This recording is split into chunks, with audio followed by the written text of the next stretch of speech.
mosaic, the first thing we face is the choice of our subject. That can be any idea or image, even from a book or from the internet. We choose this colorful parrot. In this case, just a detail, not the whole parrot.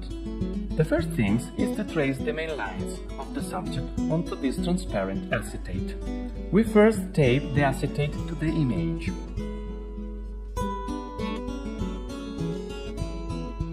When working on acetate, it is important to use permanent markers. We then proceed to tracing the image. What you choose to trace is always a personal choice, depending on what you'll need while making the mosaic. Once finished the positive tracing, we flip the acetate to obtain the negative image.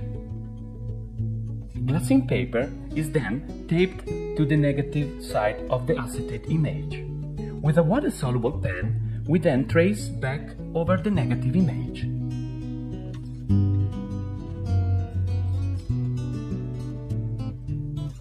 It is not important for it to be perfect, just to maintain the main lines and where there are color changes.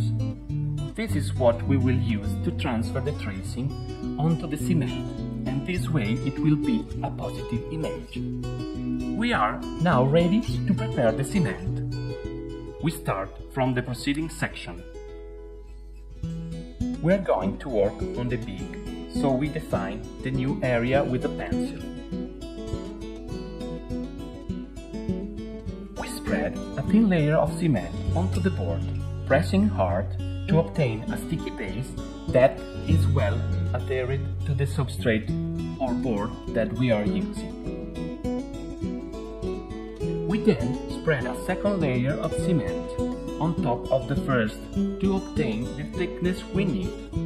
It is good to spread an area slightly larger than we need. It is really important to spray the surface with water to create a sheen. This way, when placing the glassine paper on the surface, it doesn't stick. Following the guidelines we drew on the paper, we line everything up, check the position of the previously section, in this case the eye. Blow and run our finger over the surface.